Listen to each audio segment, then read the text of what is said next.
Okay. Yeah. Um, So, hello everybody. Welcome to Radio Sophia. And Radio Sophia is basically an independent virtual platform run by a group of PhD students at IIM Calcutta to discuss socio-economic and political issues. And I really thank you for joining us on morning of a nice weekend. And I take your virtual presence here today as an indication of your keen interest to listen to one of the renowned Marxist intellectuals of our time, Professor Jairus Banaji. And Professor Banerjee has been critically engaging with ideas of Marx and other Marxian scholars in his works in a constant attempt to understand the dynamics of capitalism and capital accumulation, not merely as an economic system, but as a system that emerges as a product of complex historical and political processes. And his notable works, among many others, are Theory as History, Essays on Modes of Production and Exploitation, Exploring the Economy of Late Antiquity, and the most recently published book, which is the topic of our discussion today, A Brief History of Commercial Capitalism.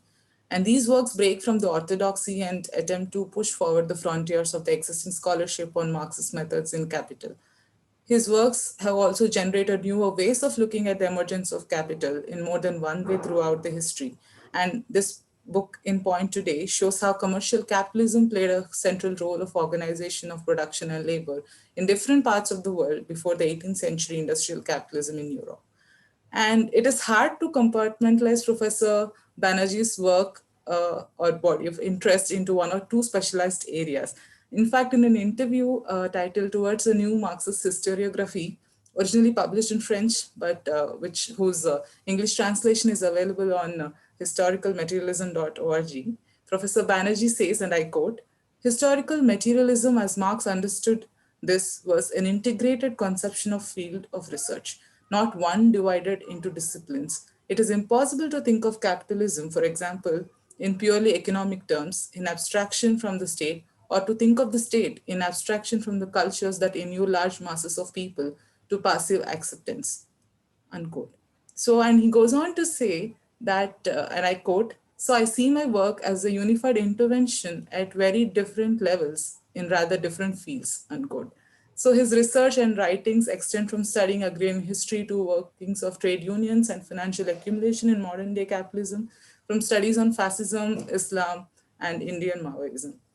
And some of his works that may be of particularly interest to management institution like ours could be his work with Gautam Modi in 2001, Corporate Governance and the Indian Private Sector, or his work with Rohini in 1990, Beyond Multinationalism, Management Policy and Bargaining Relationships in International Companies.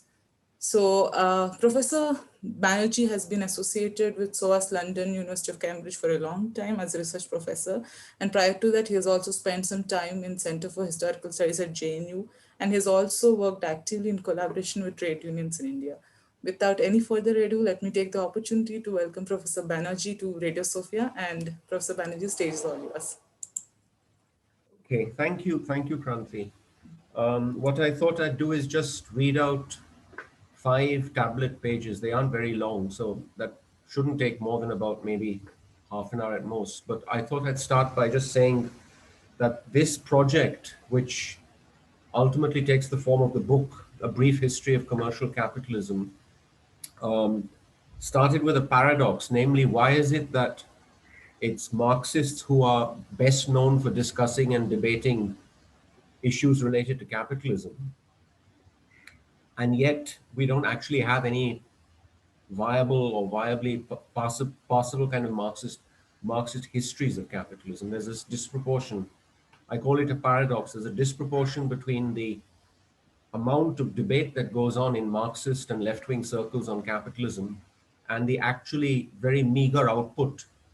If you want to look for, you know, like Marx, specifically Marxist debates or discussions on the history of capitalism, you might go back to Maurice Dobb, or more recently, you might turn to Ellen Wood, but that's not a very substantial book, the Ellen Wood book, or you might look at the Brenner debate. But interestingly, Brenner's only single work, substantial monograph on the subject, um, has practically nothing to do with the debate itself. It's called Merchants and Revolution. And he foregrounds, kind of the role of merchants in that particular book. and just fails to reintegrate what he discusses in the debate, so to speak, with the content of his book. So it's as if these are two completely different strands of Brenner's own thinking about capitalism. So, I mean, it strikes me as a paradox that you have practically nothing by way of a Marxist history of capitalism. And why is that? Basically, the book tries to answer that in the first chapter by saying that the orthodoxy among Marxists is that merchants' capital has a purely intermediary function between different sectors or branches of production. The merchant essentially mediates the exchange of commodities, but the production of those commodities has nothing to do with the merchant. That's the orthodoxy among Marxists, and I think that's the orthodoxy that has sterilized uh, any historiography of capitalism from a Marxist point of view. So I'll just read out these few pages. The Marxist reticence about merchant capitalism is strikingly at odds with much of the actual historiography that's evolved after the 1940s. And much of this historiography is continental. It's done by the Italians, the French, and the Germans, to some degree, the Spanish as well. But very little of that historiography, of the professional academic historiography, is framed in Marxist terms. The orthodox Marxist position is that merchants' capital is simply a mediation between spheres of production that remain quite separate from it. In other words, it bears no direct relation to production and thus to the creation of value. Although Marx repeatedly maintains that commercial capital's sole function is to mediate the exchange of commodities, I'll just put this on gallery view. Okay. Yeah, Marx repeatedly maintains that commercial capital's sole function is to mediate the exchange of commodities. He allows for situations where it dominates production directly. And that was how he characterized the role of the Dutch East India Company in the Asian markets. It's very interesting, but it's a purely passing reference. It's a completely kind of transitory reference. Now, there are two key ideas outlined in this chapter. That's in the first chapter of the book. First, that it was the collusion between commerce and the state that promoted the development of capitalism. In other words, the state becomes absolutely central to the history of capitalism. And second, I underscore Chayanov's notion of what he called vertical capitalist concentration. Now, there was a lot of debate on the mode of production in Indian agriculture in the 1970s, triggered by Ashok Rudra and Utsa Patnaik and so on, but hardly any of that debate brought Chayanov into the picture. Chayanov remained like the embodiment of a kind of populist politics and a populist theory as far as the orthodox left was concerned, which was a complete misreading of his main work, which was a theory of peasant economy, which Daniel Thorner, who of course worked on Indian agriculture in that period and so on, made sure he was the editor of that book. He made sure that the translation came out, but it wasn't widely read in India, and so it hardly came into the debates on the mode of production in Indian agriculture. But there is a key idea in Chayanov's text, in various parts of it, not throughout it, which is called vertical capitalist concentration, and that's the one that I kind of recycle into this book, into the commercial capitalism book. So essentially, the first chapter is a kind of mapping of the issues, okay, of why it is that we don't have a Marxist history of capitalism. My argument is that's because they don't take commercial capital seriously. If your entire notion of capitalism is confined to large-scale industry, then you're not going to be able to write a history of capitalism, because where is large-scale industry in the 18th century, and so on. I'll come back to this question of what large-scale industry really means at the very end. So how do we understand the sheer ubiquity of trading colonies throughout economic history? You know that one of the most mobile economic groups throughout history has been merchants, right? How do we understand this incredible mobility? Chapter 2 of the book starts by saying that the dispersion of networks was a major instrument of capital accumulation.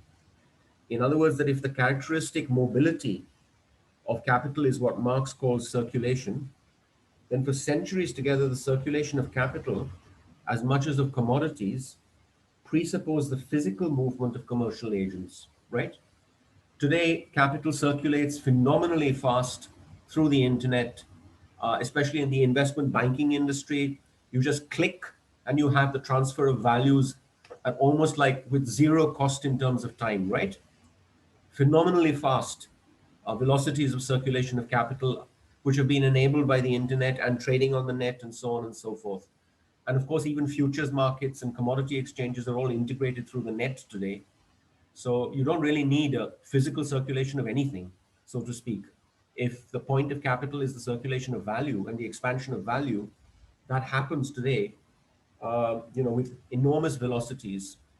But the world we're talking about, largely prior to like the advent of steam shipping and so on, so largely prior to the 1850s and 60s, is a world where physical mobility is an essential ingredient of the mobility of capital, right? It's hard to imagine the latter without the former. And here in this chapter, I'm saying the characteristic mobility of capital is what Marx calls circulation, but circulation wouldn't be possible unless people themselves actually circulated. Then I refer briefly to a wide range of, um, of permanent or semi-permanent trading colonies in the main commercial centers. This is chapter 2, such as those of the Venetians and the Genoese in Constantinople between the 11th and the 15th centuries, of the Spanish Jews in Salonika. These are just examples. The Greeks in London and Marseille, the Sindhi and later the Kutchi Bhatiyas in Muscat. That was mainly in the 19th century. First, the Sindhi Bhatiyas dominated the trade of Muscat, and then the Kutchi Bhatiyas took over at some stage in the middle of the 19th century. The very wealthy merchants from Cairo and the Red Sea ports who were settled in Calicut.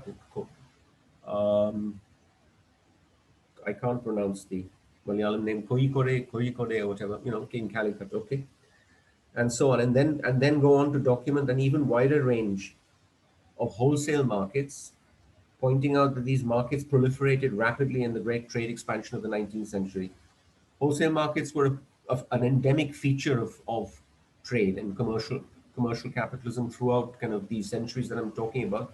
But suddenly in the 19th century, you see an explosion of these markets on a kind of global scale. So here's a very short extract from the book where I talk about the proliferation of these markets in the 19th century. Wholesale markets have always been characterized by a degree of specialization, but in the 19th century, this became more obvious than ever. Beirut was defined by its export of raw silk, Alexandria of cotton, Karachi of wheat, Rangoon of rice, Fuzhou of tea. It's as if these commercial centers were largely reducible to this one leading commodity, so to speak. The tea business in Fuzhou was generally on a grand scale. Jardines made vast purchases on the Fuzhou market in the late 1850s and early 1860s. On the whole, Western merchants obtained more tea by purchasing on the Fuzhou market than by contracting with tea men, that is, with the big tea contractors. Rangoon was described as the world's premier rice port towards the end of the century. It's the 19th century. By 1900, Karachi was the biggest wheat exporter in the East, the natural port for the immense grain production of the canal irrigated tracts in the Punjab. So all of the Punjab's wheat was going into the world market through Karachi. Alexandria's fortunes were built on cotton, a trade dominated by a largely Greek business oligarchy, and Beirut's silk exports were controlled by a partnership between French firms and the mainly Christian Lebanese commercial bourgeoisie. So it's just a kind of series of examples of how uh, wholesale markets of the late 19th century tended to reduce these big commercial centers to just one leading commodity rather than a kind of range of commodities. And the last section of the chapter deals with bills of exchange. Or I should point out that the chapter is about the infrastructure of commercial capitalism, which is why trading colonies, wholesale markets, and bills of exchange are seen as the kind of three legs, infrastructural legs of this regime, of this system. So the last section deals with bills of exchange. Wholesale trade was serviced by bills of exchange. In other words, the bulk of money in circulation in the sphere of large scale commerce took the form of bills of exchange. Big merchants never dealt with cash. I mean, cash was irrelevant to wholesale trade, to large scale trade. It's always the bill of exchange that matters. And the main part of the 19th century, sterling denominated bills drawn on London became the pivot around which international trade revolved by the main part of the 19th century. In other words, the city, that's the city, that part of the financial hub of London, right? The city became a short term money market of unrivaled liquidity and security. If you like, a wholesale market in the financing of trade. So you can see the money market, the London money market, and the acceptance business, as it was called, as another wholesale market, right? Which only really developed in the 19th century. So chapter 2 deals with infrastructure, it deals with these trading colonies or merchant colonies. Then it goes on to the wholesale markets, and then it finally kind of ends up with bills of exchange. Chapter 3 is the longest and covers the competition between commercial capitals from roughly the 12th century down to the 18th. There are two key ideas in this chapter. First, that the succession of struggles between the various blocks of capital, the Venetians, the Genoese, the Portuguese, the Dutch, the French, and the English, they were the main trading nations, so to speak, reflected capitalist competition. Okay? Secondly, that all the commercial capitalisms of the 16th to the 18th centuries would come to be inextricably bound up with the state. So there are these two ideas, a characterization of the competitive struggles, the commercial warfare between these trading nations as essentially capitalist competition. And secondly, the idea that the state is bound up with these conflicts, with these struggles, and with these commercial communities in a very central way. It's hard to imagine their histories without the state. Of course, at one level, this is a conventional narrative, since others have pointed to the way commercial dominance moved from the Italians to the Portuguese to the Dutch and then finally to the English across these centuries. What is controversial in my own argument is the idea that the dynamic at work is one of competition between capitals, right? There is no claim in my argument that capitalist competition has to play by any particular set of rules, such as abstaining from the use of force. There is no arbiter in the world market laying down the rules and saying you cannot use violence, you cannot use force to outcompete, to defeat your rivals, your commercial rivals. There's no arbiter in the world market enforcing these kinds of rules. At no stage in the history of capitalism has the struggle between capitals confined itself to so-called purely economic means, even if we could agree on a definition of what those are. You only have to look at India today to see this point illustrated in a fairly stark way. I mean, this is obviously a reference to so-called crony capitalism. There are some business groups that are more favored than other business houses in India. It causes a fair amount of resentment in the business class as a whole, but that is how business is done. Whatever the regime, whether it's the previous regime or this regime, this kind of favoritism also exists. And of course, to illustrate the point about competition, for example, one of these business groups, when it was setting up a large refinery, one of Asia's largest private sector refineries in the west of India, had the ministry change all the rules for import of equipment and machinery. And as soon as the project was completed, some years down the line, it had the ministry reimpose those particular rules for the import of petroleum equipment, right? So leverage over government, leverage over particular ministries that are of concern and so on, they're all part of the game of capitalist competition. You know, it's not an extraneous element. Your ability to influence governments and government policy is not an extraneous element, it's an integral part of the way competition occurs in a capitalist world. And of course, there are n number of examples from countries all over the world, especially places like the US and so on, where you have professional lobbyists being recruited in order to favor the interests of this or that industrial group or company and so on. So this is the picture with commercial capitalism, that competition occurs not by some mythical process called purely economic means, right? In reality, competition occurs by all the means available, so to speak.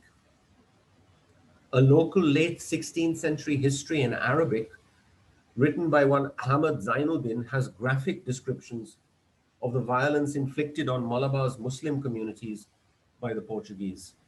You know, there is, I think, now an up-to-date translation of the of Zainuddin's text. There is an up-to-date translation, but this is there is otherwise a kind of late 19th century translation of this text for those who don't read Arabic and so on, and it's got graphic descriptions of what was being done by the Portuguese almost as soon as they arrived on the Malabar coast, what they were doing to the Muslim trading networks.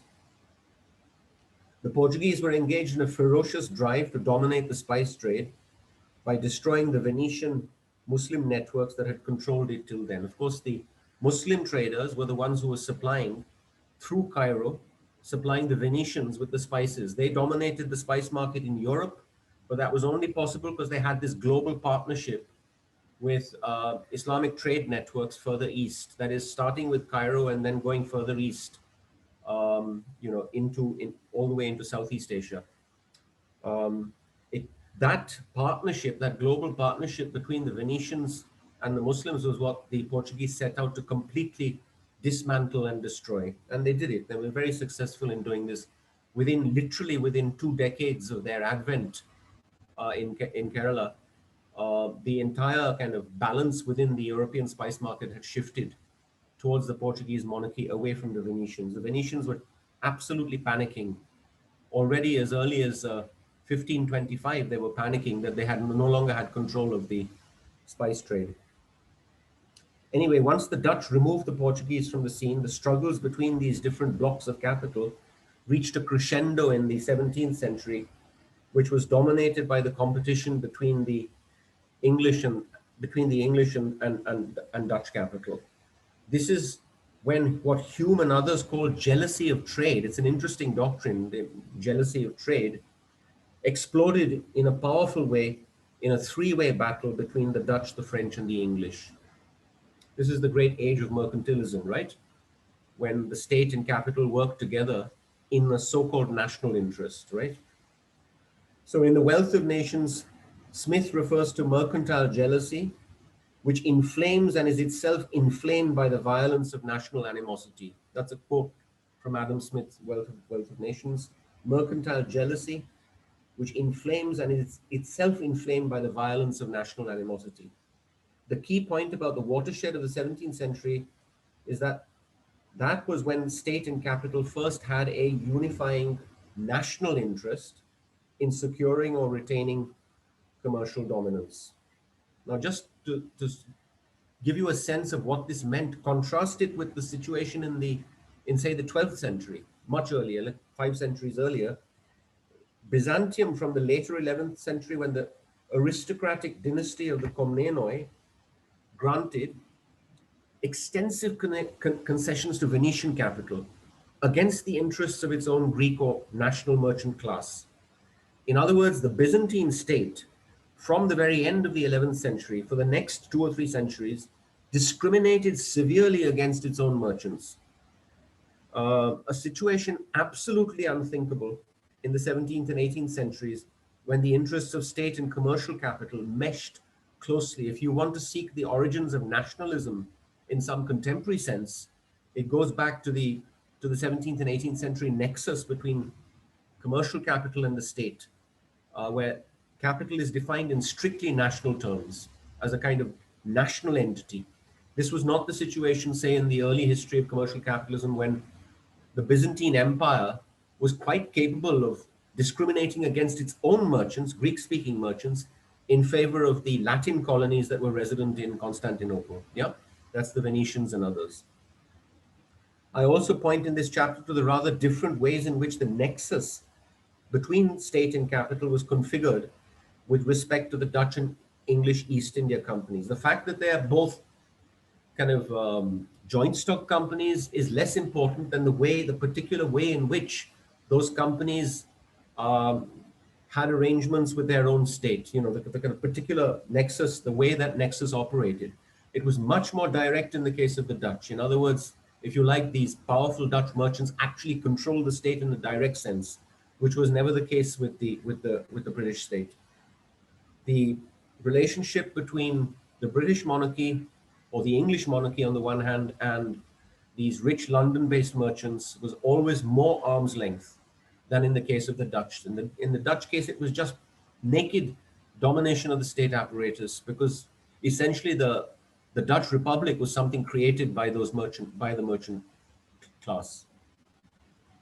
Among other arguments of the chapter is the point that in England's trade with Italy, consistent trade deficits were transformed into surpluses through invisible exports.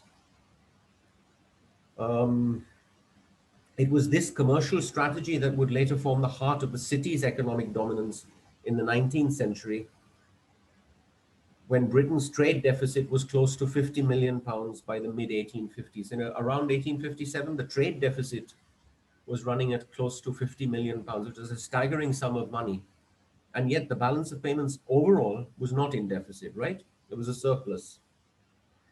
The argument in the following chapter is that the deficit on Britain's commodity trade was more than covered by her invisible exports. These are, of course, the earnings on insurance, shipping, commercial services, etc. In other words, all those factors which are not classified as part of the commodity trade itself. Yeah. So they consistently generated a balance of payment surplus largely through the revenue earned through these so-called invisible exports. In discussing the English East India Company specifically, I note that in its trade with India, the company relied crucially on substantial local, that is, Indian merchants acting as brokers. This worked, of course, through forward contracts with large wholesale merchants. So someone has to write a history of commercial capitalism in India. Basically, it's a book just screaming to be done, screaming to be written, because the ability of these European joint stock companies to actually come into the market here and operate successfully in the market here depended entirely on the existence of indigenous networks, right? That was the crucial presupposition.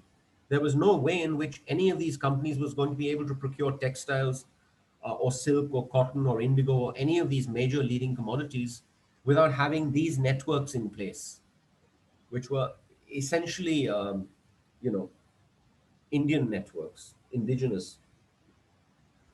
So typically they would sign these forward contracts with large wholesale merchants. The chapter prepares the way for the next one by suggesting that it was the Calcutta agency houses that formed the link between these two distinct periods of British commercial capitalism, since the late 18th century in India saw the rapid expansion of private capital. This would eventually culminate in the emergence in Calcutta of the so-called managing agencies. So basically, chapter 4, the next chapter goes on to discuss British mercantile capitalism through the prism, through the lens of these agency houses and the managing agencies into which they evolved by the 1850s and 60s. But those partnerships, those private merchants were already active in the last 3 decades of the 18th century. And they flourished in that period largely because the East India Company made a decision to pull out of the Asian trade. So they were no longer interested in, for example, the trade with China. They pulled out of these trades, leaving a kind of vacuum which was rapidly filled by private capital. So chapter 4 then deals with British mercantile capitalism on its own. There are 3 sections in this chapter which deal respectively with the managing agencies, the prodigious commercial expansion of the central decades of the 19th century, and finally with Greek dominance of the Levantine trade. That is essentially the Mediterranean trade, which was very largely dominated by Greek ship owners and merchants. Now, the managing agencies are always seen in the Indian context as early exemplars of industrial capital. If you read Omyo Bakhchi's classic book, Private Investment in India, essentially he treats the managing agencies as industrial capitalists or industrial houses and so on.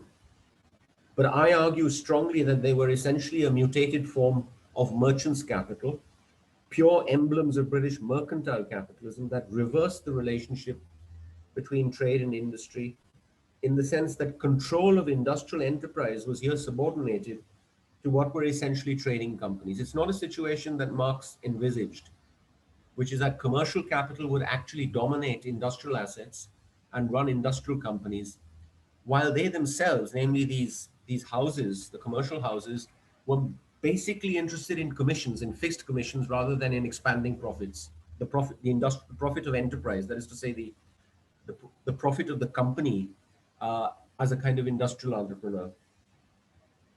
So here you have a case where industrial capital or enterprise is subordinated to trading companies that earned a major part of their profit from commissions. Of course, this entailed a blurring of lines between commercial and industrial capital, since these commercial firms managed industrial assets. So this particular situation is quite evident in the evolution of the managing agencies in the final decades of the 19th century. Now, just to point out, these agencies largely stuck to three staples, right? One was coal, one was jute, and one was tea. So these were their kind of essential staples. Even as late as the 1930s, the largest part of their kind of activity was concentrated in just these three sectors, right? Jute, coal, and tea. Some of them were desperately trying to diversify into the new industries that were emerging, like engineering and so on and so forth, but they just didn't have the resources to be able to sustain those investments. I then go on to argue that the famous passage in the Communist Manifesto where Marx and Engels make one of their rare references to capitalism's inherent cosmopolitanism and describe capital scouring the whole surface of the globe refers in reality to British commercial firms, not industrial ones. You know, generations read the manifesto and read this passage about the cosmopolitanism of capital as if it's a reference to industrial enterprises. But where were the industrial enterprises in 1848 when the manifesto was written? They're very clearly talking about British commercial houses, which straddle the entire world from South America to China via India and South Asia and so on, right? The reference is clearly to merchant capitalists and not to industrialists and so on. So the rest of the chapter then deals with the liberal cosmopolitanism of the city, that is free trade, which never precluded imperial aggression. For example, the whole history of the British expansion in Asia from the occupation of Aden and then the annexation of Sindh, the annexation of Burma, down to the occupation of Egypt in 1882. In other words, the entire arc of British imperial intervention from 1839 to 1882 is essentially driven by commercial and financial interests. Again, it has very little to do with large-scale industry or manufacturing interests, right? Why would manufacturers be interested in Burma, for example? Their only interest in Egypt was the cotton, but that cotton could only be procured through merchant capitalists, through commercial firms, right? In this case, Greek ones. So the chapter ends by discussing Greek dominance, illustrating this with a brief discussion of the barons who dominated the Egyptian cotton trade from their head offices in Alexandria. Among these, Rallies were an international player, as active in India, in cotton, jute, and wheat, as it was in Egypt. Of course, the Greeks were also powerful in shipping. The point about the strength of British capitalism, the strength of British mercantile capital, is that it drew on all these ethnicities. As long as they were headquartered in London, you could have Armenian businesses, you could have Greek businesses, and so on, as long as they were headquartered in London and operated through the framework of the British Empire, which is why you see that once Britain occupies Egypt in 1882, there's a very rapid expansion of Greek businesses at that stage. And Alexandria is just full of immigrants from various parts of the Ottoman Empire, where they were previously resident in places like Constantinople and in the islands, the Aegean islands. They all kind of relocate to Alexandria on the back of this kind of thriving cotton trade. So in a sense, a very good example of this kind of ability to draw on other ethnically non-British merchant communities is the Sassoons, because the Sassoons migrated from Baghdad. They were Iraqi Jews. They migrated from Baghdad to Bombay in around 1832, right? Then they set up a flourishing commercial business in India, and parts of the family split off and then migrated to London, where they actually became part of the aristocracy, right? Changing kind of Arabized names, Jewish names, to anglicized Jewish names and so on. I forget what it was. Abdullah became Alfred or something like that, right? When they were integrated into the British aristocracy in the late 19th century. The Sassoons are a brilliant example of, of commercial capital and its mobility and its ability to adapt to different cultures and different cultural settings. They basically created a very strong commercial base in India, and it was from here that parts of that family then settled in London and ran separate businesses, in England, partly the textile business and so on and so forth. So this ability to draw on other communities who are non-British, ethnically non-British, is part of the strength of British mercantile capitalism in the 19th century. And then chapter 5 takes up the discussion of the putting out system, which I prefer to describe as capitalist domestic industries. Historically, a wide range of industries work for merchants' capital. Marx hardly ever discusses the putting out system, which is a great pity because this idea that somehow merchant capital is extraneous to production would have been rapidly discarded had he actually looked at putting out. The chief, but not the only form this took, was what historians writing in English call the putting out system, or outwork. The British prefer to call it outwork. John Clapham even described capitalist outwork as still the predominant form of industrial organization in Britain in the 1820s. In other words, the productive base of outwork is the household, right? Where the entire family to some degree is involved in production. The key aspect of this system is that despite the dispersion of labor processes, it was the merchant who controlled, managed, and coordinated production itself. Remember, production is not equal to the labor process. Production is the totality of interconnected labor processes through which a commodity emerges, right? That's what production is in this sense. The dispersal of living labor was retotalized in the final commodity thanks to the merchant's control and integration of production. After sketching the general features of the system in this chapter, there are 3 case studies: Florence's wool industry, the Lyon silk industry, and finally Oriental carpet manufacturers. Each of these major examples of what I call merchant manufacturing. So my general term for putting out is merchant manufacturing. Here, of course, the subjection of labor to capital was not embodied in the structure of the labor process, since no machinery was used and production was decentralized, which is why Marx used the term formal subsumption of labor for these early types of capitalism. However, unlike Marx, I underscore the fact that the basis of the system was the merchant's ability to organize the overall production process in ways that would have been impossible for the isolated groups of workers involved at different phases of it. So there was a back and forth between town and countryside, because the same production process involved, working in different kinds of in different landscapes, and sometimes on the employer's premises, sometimes in the household. So there was a constant movement of the commodity back and forth. Dyeing would be done in one place, weaving would be done in another place, spinning would be done in a third place, and so on and so forth. So, you have a very complex map of production under putting out. It's not just a simple case of, yarn being supplied for spinning and that's it. No, on the contrary, the production process as a whole is more intricate and divided than that. So finally, in the final chapter, I start by pointing out that the big merchant firms, of the early 20th century, like Metallgesellschaft, the German non-ferrous metals trader, or United Africa Company, which is Unilever's trading arm, or the 2 leading French commercial giants in West Africa, had reached enormous scales of operation by the early 20th century. This was not the case for the managing agencies in India. By and large, their scales of operation would be like, I don't know, profits of around maybe 1 or 2 million pounds, which is nothing compared to the scales on which these other companies were operating. Most of the chapter focuses on the produce trades, and therefore on firms like UAC, that's United Africa Company. This is where Chayanov's vertical concentration comes back into play, since we have to visualize large masses of household producers being dominated and controlled by lead firms at the terminus of the supply chain.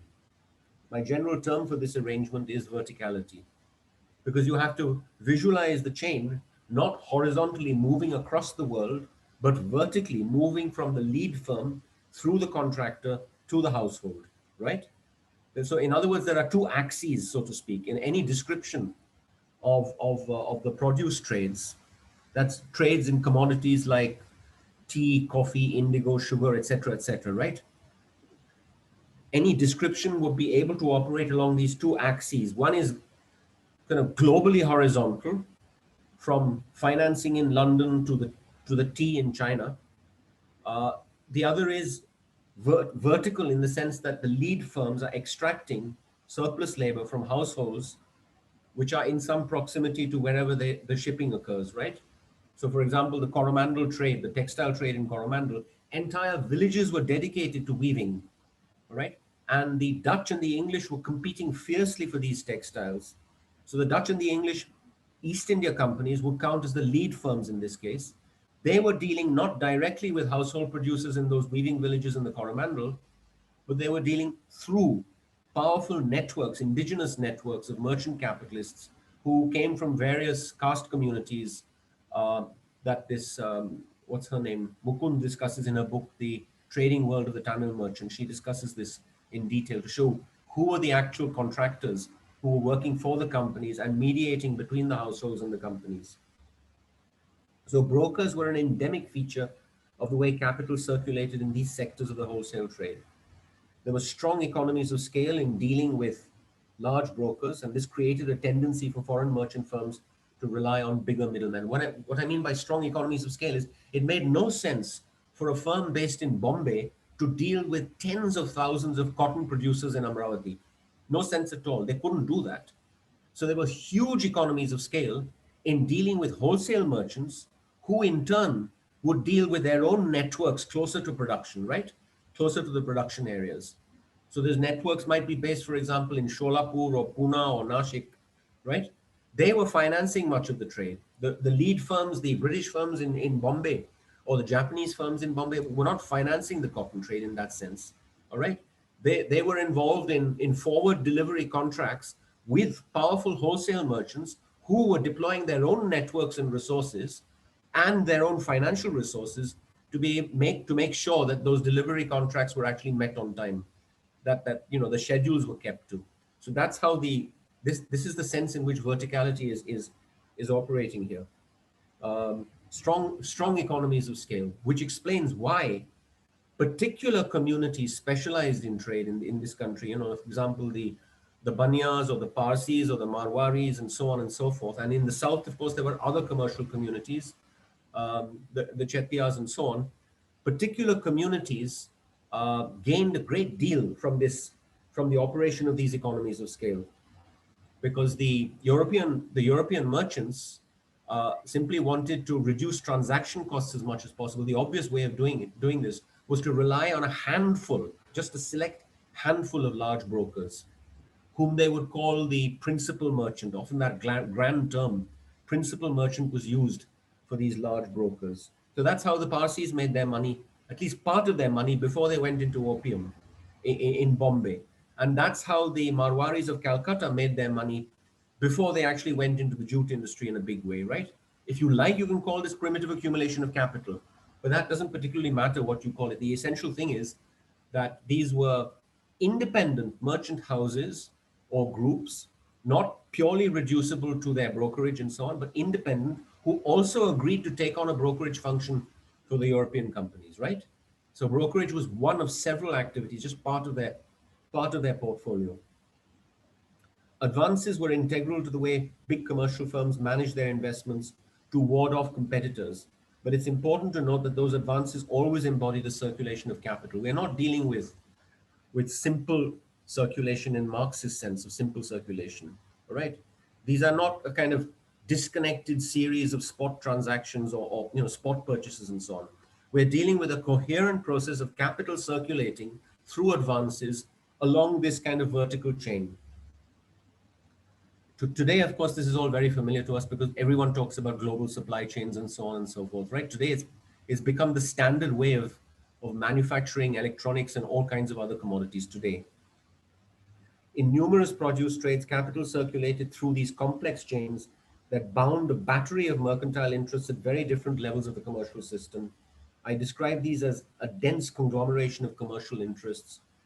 And of course, you can have combined accumulation because capital is being accumulated or generated and accumulated at different segments or points of the chain, right? So it's not kind of a zero-sum game. It's not a zero-sum game. There's a symbiotic link between Marwari merchants and European jute manufacturers, right? They're both part of the same industry, and and so on. And likewise between the kind of Banyas or the Parsis who were supplying opium to firms like Jardines, right? Jardines' biggest contractor was a Parsi, namely Jamshedji Jijiboy. I mean, Jijiboy was running very substantial business with Jardines, running into millions of pounds as early as the 1830s. So the book ends by raising the question of when and in what precise form large scale industry and thus modern capitalism truly start. That's how I end the book. When was modern capitalism, right? Marx did not live to see the kind of capitalism that Alfred Chandler described in Visible Hand. I don't know how many of you have read Chandler's classic text, Visible Hand, but it's essentially about the emergence of American industrial enterprise. Now, that is a kind of enterprise that Marx never witnessed. He never saw. On the other hand, in his addenda or his supplement to volume 3 of Capital, Engels does refer to these various trends because Engels died in 1895. Marx, I think, died in 1883. Engels lives another 12 or 13 years and he sees things that Marx had not seen, uh, including a more rapid velocity of circulation of commercial capital thanks to steamships and the opening of the Suez Canal. And in his novel, The Lady's Delight, the French novelist Émile Zola describes the system of modern large-scale trading as based on this is Zola, a French novelist writing, based on quote a continuous and rapid renewal of capital, which has to be converted into goods as often as possible in a single year. In other words, what began to matter a lot in the late 19th century was velocity of circulation, because with the same capital, as long as it's turned over 3 or 4 or 5 times a year, all right, it can make a larger profit than if, say, a larger capital is used only turned over only once a year. So by then, the whole principle of commercial capitalism had become velocity. And of course, this was enabled by the fact that you had steamships moving much faster. The Suez Canal cut travel time between Bombay and London dramatically, all right? And therefore, not just between Bombay and London, but between Australia and London. Times were being cut dramatically and so on and so forth. So this book ends with a question that I've now started to work on, which is basically when did large scale industry really begin? And the answer is roughly around the 1880s when Marx was too old to capture it.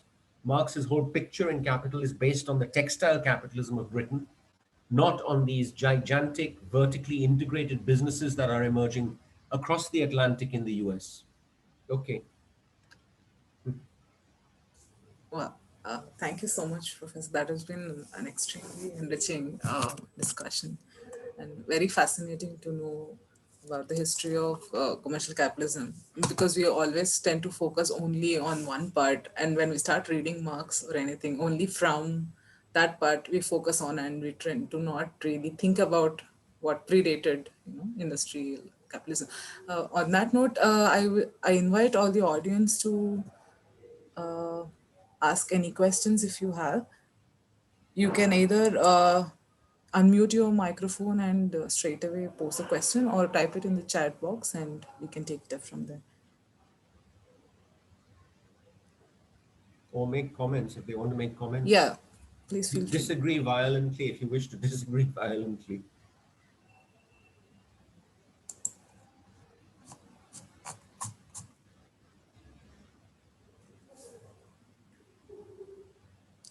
No Meanwhile, responses? no, no, I think people will take some time to generally type in the comments. So, meanwhile, let me ask one question that I had in my mind while listening to the talk, also while reading, particularly the chapter on commercial practices. So, when you're describing putting out system as capitalist domestic industry, in particular the capitalist outwork, uh, so one question that came to my mind is the way you also pose in the mode of production debate about the peasantry. So the wage labor is not necessarily a feature. There can be multiple ways of integration of peasantry for it to be called as capitalist agriculture. So similarly, then are we trying to say here, doesn't really matter whether there is wage labor or not, but it's more about and also about the capital intensification. So it mean when we're talking about modern day capitalist industry, we also look at the real subsumption of labor. So without that, can we actually say that putting out systems also capitalist domestic industry? Or what are your comments on that? Yeah, there's a comment from Rajesh about unmuting. He's finding it hard to unmute. Oh, I'm sorry. So let just a second. I'll do that.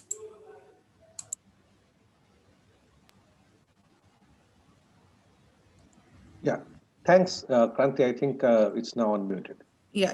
I will Thanks. wait for Professor Banaji to respond to your question, then I Yeah, will offer my yeah. comment. Sure. Thank you, sir. Yeah, sorry, what was the last part of your question that when you asked the last bit, you said? No, I said, so can we really, so on what basis can we really call these petty outwork as capitalist domestic industry? Because it involves a subjection of labor to capital, right? Right, And in the few passages where Marx discusses putting out, there are passages in the Grundrisse and elsewhere, he talks about, these workers being basically transformed into wage workers. Essentially, what he means here is wage labor, not in the sense that they're signing wage contracts, but in the sense that they become a source of surplus value production, right? right, As value creating labor. right, So regardless of whether employment contracts are being signed, in some cases they are. I mean, for example, the indigo peasantry in Bihar, they were actually formally signing contracts with those agencies, who were the indigo planters and so on, who were in turn financed by the Calcutta agencies. But that wasn't, I mean, by and large, obviously that wasn't the case.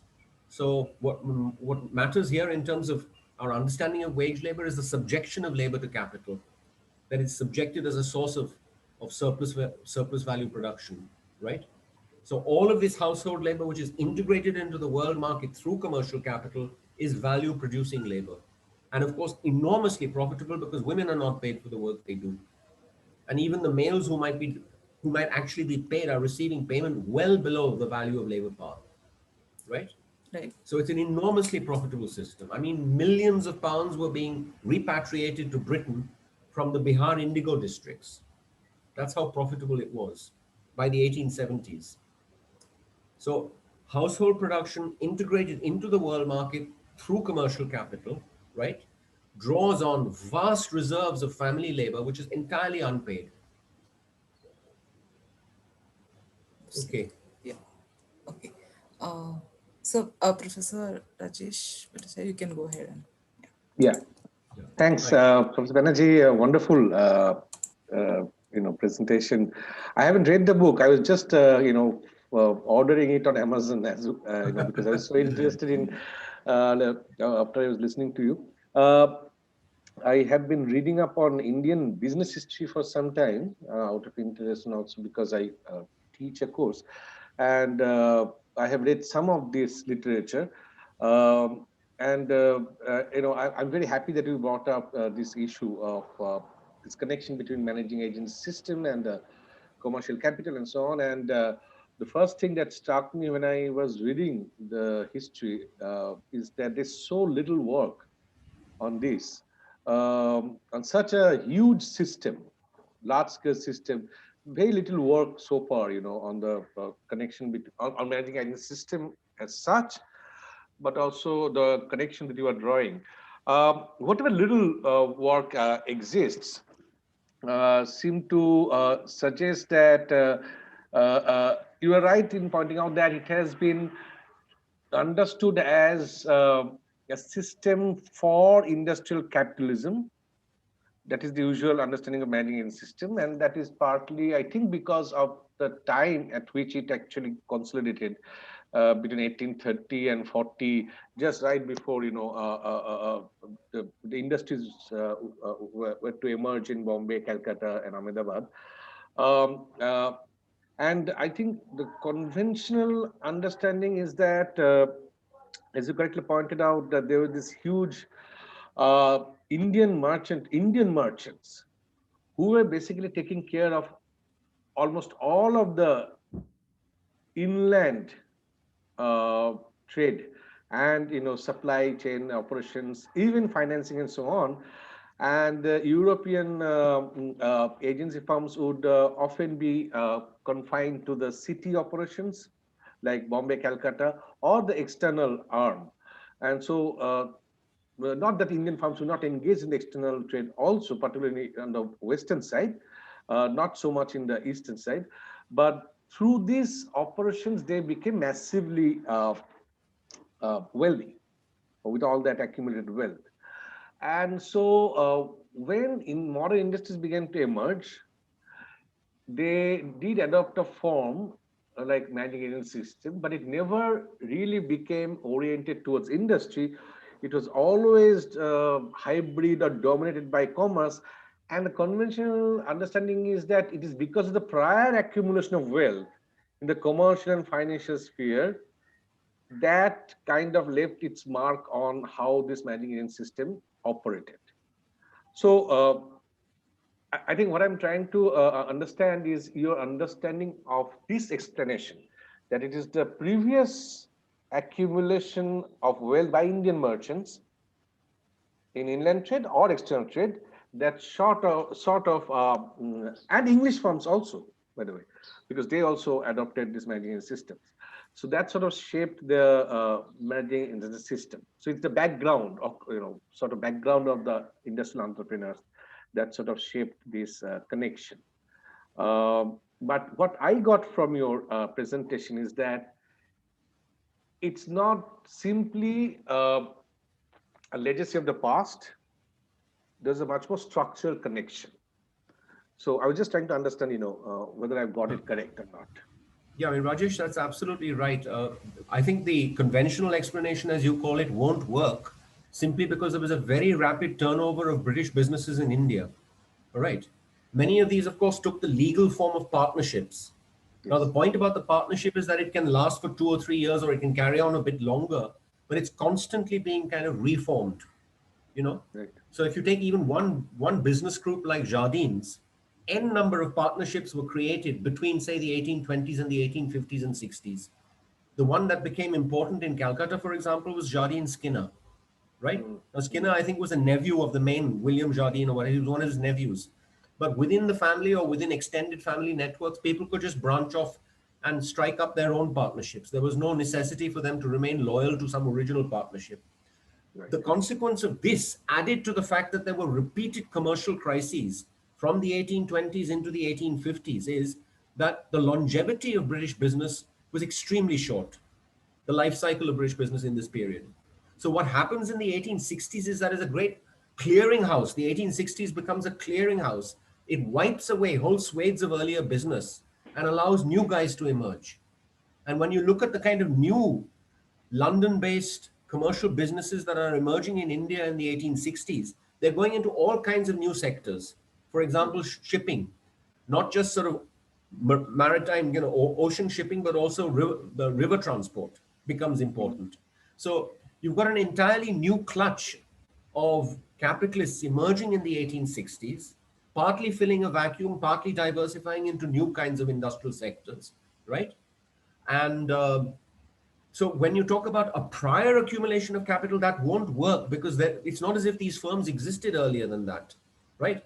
But there is a sense in which the commercial past of this system weighs heavily on the future of the system in the sense that essentially they remain commercial firms, trading houses. So the whole culture of business is not the American style industrial culture, right? It right. remains very much a British style commercial culture. Their networks, their connections within the business world remain with, for example, the acceptance houses in London or in Glasgow, right? With British finance, with British shipping, and so on and so forth. So if you look at the new industries that are actually beginning to emerge in the 1870s, where the managing agencies are now in charge, so to speak, jute is a classic example, all right? Because jute cultivation expands very rapidly in the 1870s. Then it slows down towards the end of the decade. And then again, there's a further rapid cycle of expansion between 1890 and 1914. And the war years are absolute boom time for the jute industry, for the mills. Okay. Now, this is a classic example of a managing agency initiated manufacturing sector that saw no prior accumulation of capital. It's not as if Dundee firms, well established Dundee firms, were moving into the Calcutta industry and starting up those companies. These were entirely rupee companies. Unlike, for example, rubber, the rubber companies in Malaya, in British Malaya, were all financed from London. So they were sterling companies, right?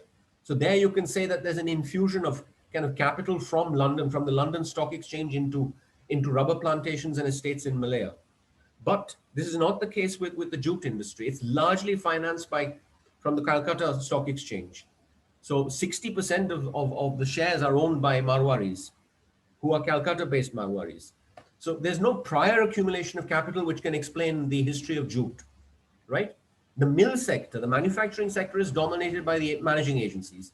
Those managing agencies are very largely entirely, up to the 1920s, entirely European.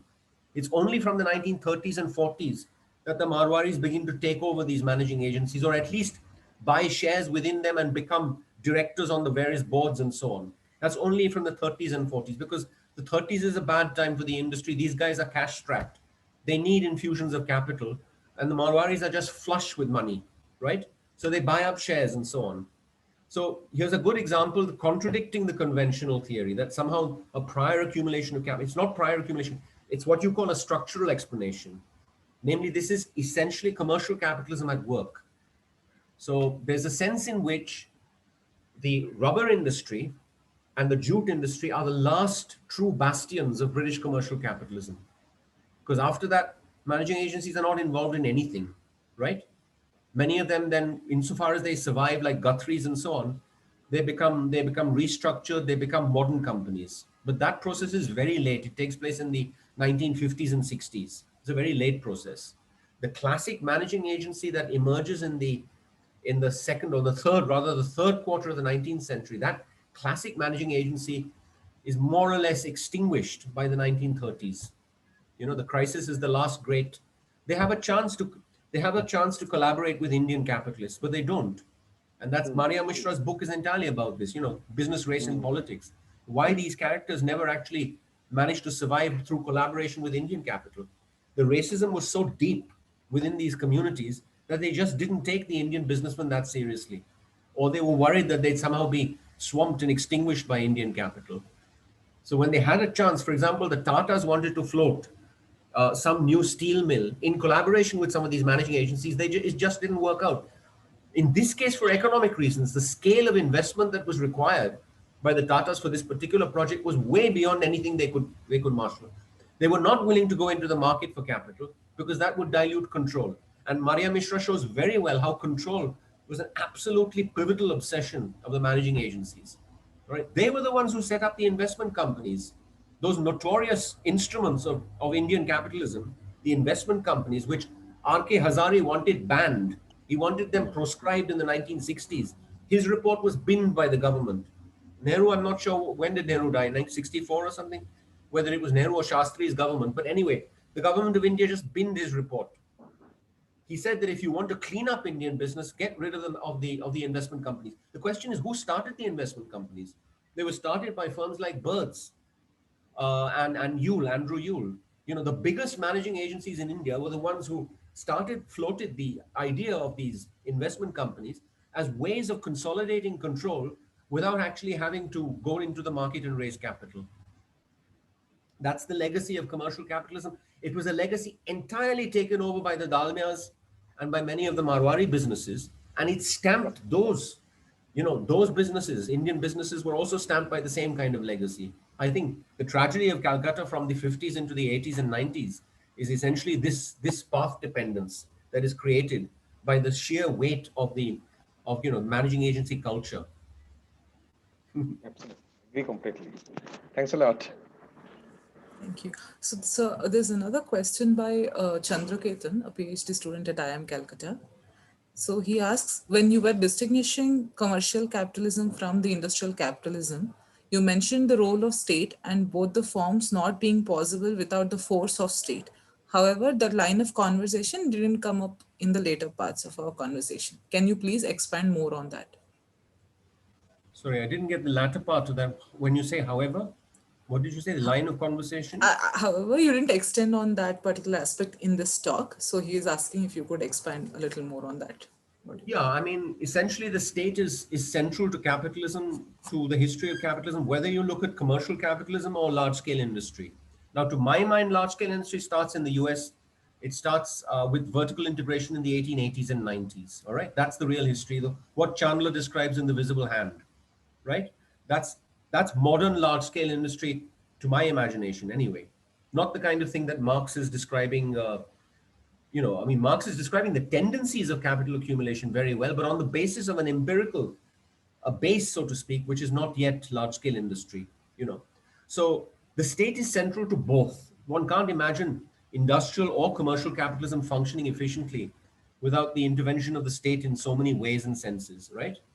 Um, it's also crucial in the following sense. If you ask, why did we not have, a kind of successful capitalism in the Islamic world or a successful capitalism in China? By successful, I just mean, say, in the European sense. The answer lies in the state. Okay, the state in China had no interest in bolstering the expansion of the merchant class. All right. So there was a very limited sense in which it had a partnership with Chinese merchant capitalists, right? But not the kind of situation that you see in, say, in Italy, where the Venetian merchants actually dominate the state. The Genoese merchants dominate the state. It is their state, it's in their hands, right? So that, through enormous subsidies and, in terms of shipbuilding and so on and so forth, all of that private capital expansion is being subsidized heavily by other taxpayers, by the state, through other taxpayers and so on. And likewise, in the Islamic world, you didn't have any kind of counterpart of the Western world's kind of violent mercantile expansion that you saw from the 16th century onwards. There is no Islamic counterpart of that. All right. Of course, Islam itself as a religion emerges partly through warfare and military expansion, right? But we're talking about the 7th century. Right? When you look at the much later centuries, no Islamic state ever launches wars of conquest or expansion in order to bolster capitalists who undoubtedly exist in these societies. No one is saying capitalists don't exist. There are Muslim capitalists, but no state goes out of its way in order to actually bolster their global expansion. So there is no Islamic mercantilism. There is a kind of a Dutch and a British and a French mercantilism, but there is no Islamic mercantilism. And likewise with China, you don't have the tributary state in China has no interest in launching kind of global expansion in the interests of capital. And in fact, it pulls out very rapidly from the world market. So, I mean, I don't know if that answers your question, but the state is central to capitalism. It's hard to imagine capitalism functioning without the state in that sense. But in this negative way, it demonstrates how crucial it was, because both the Muslim countries as well as China are perfect examples of, if the state is not interested, then capitalism doesn't develop, right? Yeah. Thank you, sir. Hi, Kranti, can I just Yes, sir. Please go say ahead. something? Yeah. Jairus, firstly, just two comments on a light note. Kranti, during the introduction, were you saying Professor Banerjee? Because there No. I said Banaji. Okay. Okay. Sorry. Yeah. Yeah. I kept hearing Banerjee, and I thought you've been in Calcutta too long. Yeah. Okay. So when you mentioned David Sassoon, right? I just can't forget, and sorry to be like anecdotal and personal, that fabulous library next to my undergraduate college in the Fort area. You remember the David Sassoon library, right? Which is just next to the, it's the same family, right? Yes, absolutely, yes. The same family, which was incredible because people would just walk in and read newspapers there, actually. Now, just Jairus, please tell me if I'm talking rubbish. So I have two questions. One is this. During the 80s, when I was in grad school, and you attended a sort of sociology of development kind of graduate seminar, the discourse was always like posed as a binary, right? So you had the modes of production, Brenner, the whole Hilton and all that England stuff, Brenner versus Amin and Arrighi, and then subsequently the world system stuff from, Wallace. I'm just wondering, I can attempt to answer this, but I don't want to. Your work would be located, if indeed these two are like, say, theoretical sort of binaries or opposites, because that's the way it was posed to us in the 80s. Your work would be where? Obviously, I would say somewhere in between, but not exactly. You know what I'm saying? Is that making sense? Okay, that's my first question. Second is this last few comments you made about the relationship between merchant capital, commercial capital, the state. Where does Japan actually fit into this schema of things? Yeah, so that's it. Yeah, I mean, I'd see this book as somehow sidestepping that particular polarity, as a false polarity, right? I mean, after all, the polarity goes back to the first of the great transition debates, the one in Science and Society in the 1950s, where Sweezy represents the commercial side of it, Dobb represents the production side of it. Now, even then, one realized, and people like Georges Lefebvre realized, that this was not quite the correct way of formulating things. Is it production, is it the market, and so on. Right. So people like Lefebvre were trying to sidestep their own debate in the Science and Society debate by arguing that you have to look at these more ambiguous kind of intermediate forms like putting out, like merchants' capital, and the way in which the state encourages the expansion of merchants' capital. He's the one who talked about collusion between the state and commercial capital being the central driver of capitalism. Now that particular image is already beyond the Dobbs-Sweezy debate, that image. So I'm going back to that kind of image, latching onto it and trying to build the argument around that kind of image, right? So I would see this either as superseding the debate or as sidestepping the debate, one or the other, as an irrelevant debate in some sense, because each is a one-sided point of view, you know. Obviously, hostile left-wing or hostile Marxist reviewers of the book will tend to see me on being on the kind of Wallerstein side or the. That's what I was wondering, and I think that'd be unfair, right? I would have thought it is unfair because I have one chapter in the book that cuts through the whole thing, which is the one on the putting out system, where I talk about merchant manufacturing. As soon as you talk about merchant manufacturing, the polarity between merchants' capital and productive or industrial capital falls, it collapses, because it's merchants who are centrally involved in organizing production. All right. No putting out system will work without the central moment of organization. Someone has to organize that entire thing. All right. For example, in the what was it in Florence's wool industry, you had thousands and thousands of partial operations being performed every year. Who was going to coordinate all that? Who's going to plan and manage all that? This, if you like, is the first kind of visible hand that we see in history. It's not Chandler's visible hand of the 19th century and the 20th century. The first visible hand in history is merchant manufacturing back in the 15th and 16th centuries. On this, the second question you asked about, what was it about? Japan, the relationship between, I tried desperately to get bibliography and literature on Japan, on Japanese merchants, on Osaka as a commercial center. It was very hard to find any reasonable literature. I would have brought it into the argument, I even asked friends, Japanese teacher at SOAS, do you know of any material on Japanese merchant houses, etc., etc.? It was very hard to get anything. But I suspect, Jairus, that's one language you probably don't know, right? Absolutely, yes. So, if there was something in English which was reasonable and which I could have read, I would have brought it into the argument. I suspect because these Japanese trading firms became so important by the latter part of the 19th century that they became the main traders, the main international traders in Bombay cotton, right? They displaced the European companies entirely. So now these were conglomerates. They were the commercial arm was a part of a kind of wider conglomerate, business conglomerate. They were operating as part of a kind of business form that was not yet widespread in the West, right? So Japanese traders, insofar as they had a Japanese textile industry, they needed raw cotton, they came to Bombay and they just defeated, they literally wiped out all the European competitors. They became number one in the raw cotton trade. By the 1920s, they became number one, right? Because they were vertically integrating, they were going into the countryside, they were organizing contracts, supply contracts, and so on and so forth. But there's one thing I do know, which is that if you look at the history of these Japanese trading houses, they're not kind of standalone merchant businesses. They're not like, on the Western model. They are part of conglomerate groups whose interests probably straddle finance and industry as well. So finance, manufacturing, and trade were all integrated in the same business entity already in the early 20th century. That's about as much as I know about these famous Japanese trading firms. Kranti, can I one last comment? Yes, sir. Go ahead. Yeah, please.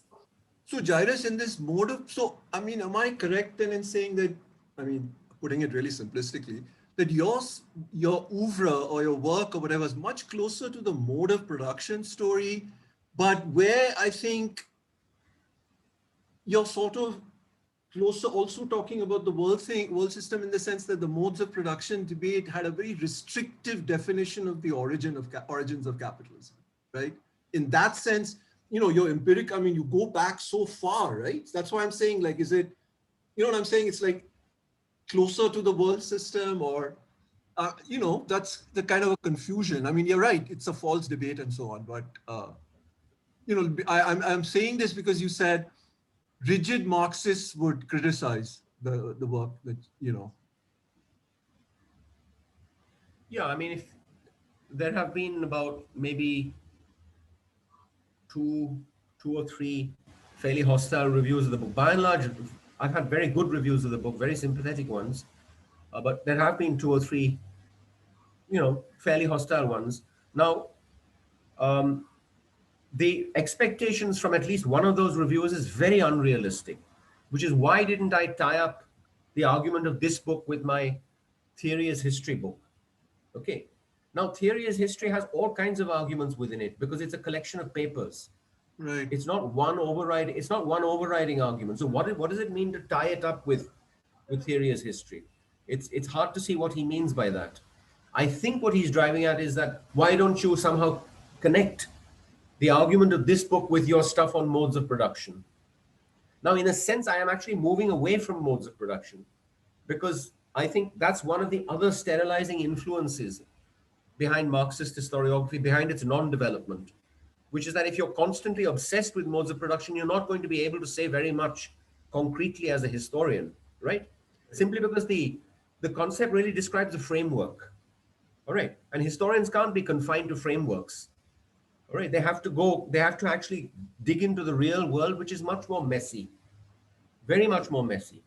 Take a simple institution like sharecropping, all right? What do you do with sharecropping from a kind of pure modes of production theory point of view? Because sharecropping has been found widely throughout history in all kinds of different contexts. I mean, there were sharecroppers in Byzantine Egypt. There were sharecroppers among the Jotas, of Bengal in the 1920s and 30s. When the jute peasants were dispossessed in the 1930s, largely due to the Jotas becoming the main money lenders, they became their sharecroppers. The Jotas didn't remove them from the land; they kept them on the land as bargadas. Right? It wasn't until the 1970s that any government thought of doing something for the sharecroppers. It was only in the 1970s that they introduced this registration scheme. Now, how do you fit a universal, almost universal institution like sharecropping into a theory of modes of production? All right. I remember in the modes of production debate, people like Utsapatnaik would have said, sharecropping is typically pre-capitalist. But that's a nonsensical way of proceeding. To start from sharecropping and say it's pre-capitalist, that's already prejudice, so to speak. It depends on who employs the sharecropper. Obviously, it depends on who employs the sharecropper. I mean, in Spain, in southern Spain, in Andalusia, which this Martinez Alier wrote this brilliant thesis, landowners and laborers in southern Spain, these large capitalist estates are employing sharecroppers, right? They're the highly efficient estates. They're not pre-capitalist. They're highly capital intensive, efficient estates, but using sharecroppers. There's no antithesis between capitalism and sharecropping. So basically, if you just confine yourself to some general framework like modes of production, Right. then the real richness of economic history, of what you should be delving into, escapes completely. It doesn't fit as part of that net. So It's also an excuse that would not be to my do. stand. It's also an excuse not to do detailed empirical work. I mean, Possibly, yeah, but that's just laziness. That's just yeah. laziness. I mean, absolutely. Yeah. Thanks, Kranti. Now, Thank yeah. you. We have one question by Hibist. Hibist, please unmute yourself and go ahead. Also, kindly introduce yourself a bit. Yeah. Thank you. I'm Hibist Kasa. I'm based in Cape Town at the Institute for African Alternatives. So I would like to find out about the concept of relative autonomy. So when I was going through your book, Jairus, you make reference to relative autonomy in terms of looking at the West African traders and the ways in which they were also able to assert that in as much as there was combined accumulation, there were also tensions. And I thought that was interesting because it also kind of seems to reflect the kind of tensions that broke out within the anti-colonial struggles and the ways they resisted and eventually overcame the colonialism in that period after the Second World War. So I would just like to find out from you if this is something that is intrinsic in all cases, because then, and I could just be rushing through the text, but at some point you were talking about Indian merchants. I think on page, about Jardine Matheson's Shanghai. So there were various Indian merchant communities that sustained Britain's imperial grip over India. So I just want to understand how that relative autonomy, is it a general trend in terms of the tensions and the way they played out politically, or is something distinctive about the West African context? But and also I want to understand this mainly because I do comparative work in the region. So I work on the Ghana case and on South Africa, which is very they're different contexts, and also look at the case of Tanzania.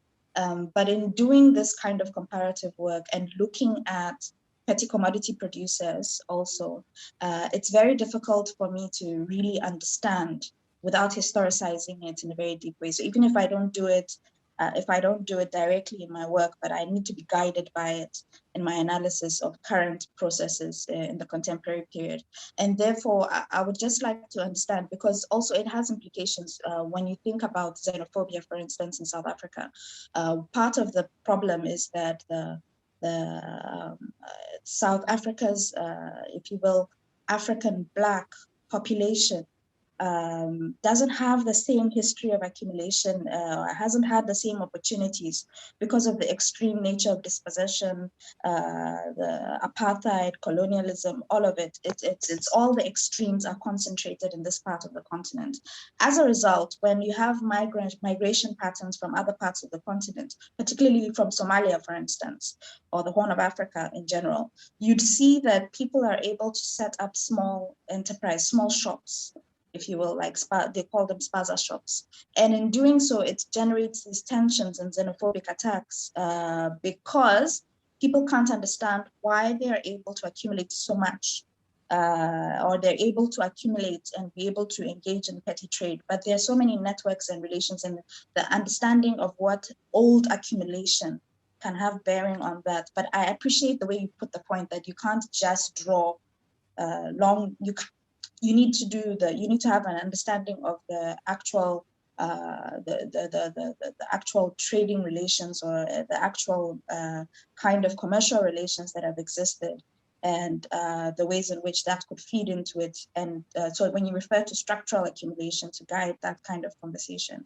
But I was hoping you could help me unpack that a bit in relation to these two things. Thank you. You know, on relative autonomy, the idea is to avoid reducing the intermediaries to sort of passive instruments of a kind of dominant commercial player. So the idea is to stress the quite substantial nature of these so-called middlemen. Of course, the term contractor and the term middleman are slightly different meanings in a West African context. The contractor was usually a much bigger player, and the middleman might come further downstream, so to speak. The middleman might actually work for contractors, who in turn had contracts with the large trading companies. So the idea of relative autonomy is to stress the autonomy part of it. All right, they were obviously not entirely independent from the system itself, because they were making money through the system and through the advances. But on the other hand, not to reduce them to passive instruments of European capital. For example, in the Indian debate in the 1970s, the term comprador is used in this very pejorative sense, that sections of the Indian capitalist class are described as comprador, meaning that they have no independent existence, that they are entirely tied to the purse strings of foreign capital, right? Now, I want to get away from that pejorative meaning of comprador, because that's not the meaning it had in the Chinese context. in the compradors in the Chinese case were essentially powerful merchant networks that were independent of these European trading houses, but were working for them, were making money out of them as well, right? So it was more like a partnership or a collaboration. So that's the point of saying relative autonomy, not entirely independent, but relative autonomy in the sense that they are not reducible to passive agents of foreign capital, that they are even possibly in competition with these lead firms. That is classically the case in the groundnut industry in West Africa. You have, for example, the so-called Syrian, that is to say Lebanese intermediaries like the Sol Raqqa and so on, who are becoming powerful businessmen in competition with Unilever's trading group. And it generates a great deal of tension in the sense that on the one hand, they want to do away with these guys. On the other hand, they know that they can't do away with them. So I'm trying to stress two sides of this picture. One, which is that you have indigenous networks of trade, and two, that you have these networks of trade being partially integrated, not entirely integrated, partially integrated into a global commercial system. That this global commercial system uses these networks as an interface between the productive hinterland on the one side and their export activities on the other side. That it's a crucial interface, that they can't just, unless they were able to vertically integrate, which they can hardly ever do. Especially British businesses are very bad at vertically integrating, right? So characteristically, the biggest wheat trader in Argentina was not a British firm. It was a quite complex kind of continental firm called Bunja and Bon. They were the biggest wheat traders in Argentina. Although Argentina was full of British commercial houses, Buenos Aires was full of British commercial houses, but they never managed to dominate the wheat trade because they were not willing to do what Bunja and Bon were willing to do, which was go out into the countryside and actually establish supply networks. They were not willing to do that. So I think that's certainly the case with British business in West Africa, that by and large they are trading from the ports and they are not capable of actually implementing. Well, I mean, that's not entirely fair because Unilever does do this through the UAC. It does establish a fairly wide ramified network of intermediaries and middlemen, but essentially those middlemen are required. They can't be dispensed with. So there are strong limits to vertical integration in this case. So my emphasis then is on the, if you like, the either the prior existence or the resilience, whichever, prior existence or resilience of indigenous commercial networks. All right. Now, the other thing I found is that they tend to be specialized. By that, I mean community-wise or ethnically, they tend to be specialized. That is certainly the case in India. That commerce as an activity isn't found indifferently across castes and across communities. It tends to be found mainly associated with groups like the Bhatiyas, the Banyas, the Marwaris, the Parsis, and so on and so forth, right? You could list them almost on the fingers of two hands. There are not more than about 8 to 10 major communities, like Khatris in Punjab, for example, that actually specialize in trade in this sense, large-scale trade. So that's the other aspect. I don't know whether that works for Africa as well. This, the propensity of particular communities to specialize in and prosper in trade. That's certainly true of Europe as well. You have, for example, the Greeks, you have the Jews, and the Armenians, and so on and so forth, right? So by and large, that's an interesting aspect of commercial history, globally or worldwide. I don't know how far it applies in the African case, whether there's this degree of ethnic or community specialization also. But they are the ones who tend to supply the brokers. And I wouldn't see the broker as a comprador in this pejorative sense of a passive agent of foreign capital. I would tend to see the broker as an ambiguous figure. Ambiguous because on the one side, their interests are bound up with, with the dominant, foreign power. And on the other side, they represent clearly something that is economically independent as well, which is their own drive to accumulate capital.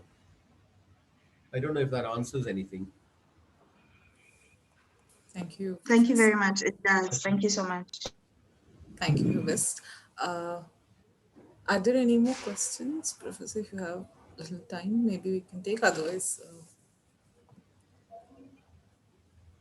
Are there any questions?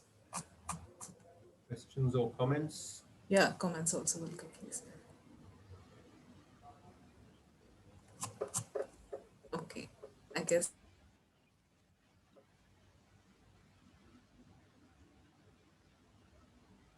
Does Kumar want to say something? Kumar? Yeah, so Kumar, do you have a question or is it accidental? Actually, I have many questions pertaining to the book, but since I have not read the book completely, I don't know what to ask now. So can you just please share your email ID where I can just forward those questions, if you don't mind? Yeah, sure. I mean, Kranti can give you Yeah. my email ID. Yeah. I'll do that. Okay. Okay. Yeah. Okay. Thank you very much. Thank you. Okay. Thank you Yeah. to all of you. Yeah, thank you very much, Professor. I think it's been a wonderful experience for us, all of us, especially students at IIM Calcutta, and many, many more students and faculty from outside IIM Calcutta has also joined us today. And Okay. so I think Good. this whole talk, and particularly this book, has given a newer understanding, or especially for somebody like me who is working on petty commodity production or trying to understand different ways of how capitalism is emerging and how it's changing, how the nature of capital accumulation is constantly changing in the context of India. I think this is a great way to think about. Can I just make a short point about Yes, please. two of the reviews that appeared? One was in a very staid economic history journal called the Economic History Review, right, which is a leading journal in Lord Desai, that is to say Meghnad Desai, who's a member of the House of Lords in Britain and so on, wrote an extremely flattering review of the book. All right, but basically because he thought I was moving away from Marxism. All right, he was really thrilled. It's something that he did in the 1980s. I think he moved away from Marxism and so on. But he was seeing me as somehow moving away from Marxism, so he was thrilled, and he wrote this extremely flattering review in the Economic History Review. I found that interesting because I'm not exactly moving away from. I'm trying to give Marxist theory and history more space to develop. All right. So I think the other thing. There's another very recent review. The most recent one is in his journal called RS21. It's a website called RS21. It's a brilliant review because he actually gets it right. Most of the reviews tend to go off angle and so on, but this one gets it right. He That's the one manages you to. That's the one you It's by- posted on Facebook, right? yeah, Recently? I posted it on Facebook and so on by a guy called Nick Evans. Yeah. He actually starts in a way which is alarming because I thought, oh my God, he's preparing the ground for a massive assault. All right. When the way he starts, that this guy is saying that the whole of Marxist history needs to be radically rethought, etc. But then he goes into actually summarizing the argument in what I thought was a very accurate way, extremely accurate way. So I really like that review. It's the latest review that's come out in RS21. If any of you are on Facebook, it's on my Facebook page. Okay, thank you very much. Okay, Jairus, we should Hi, meet up Devanshu. in Bombay. Yeah, we should meet up in Bombay sometime, man. Yeah, with the mask on.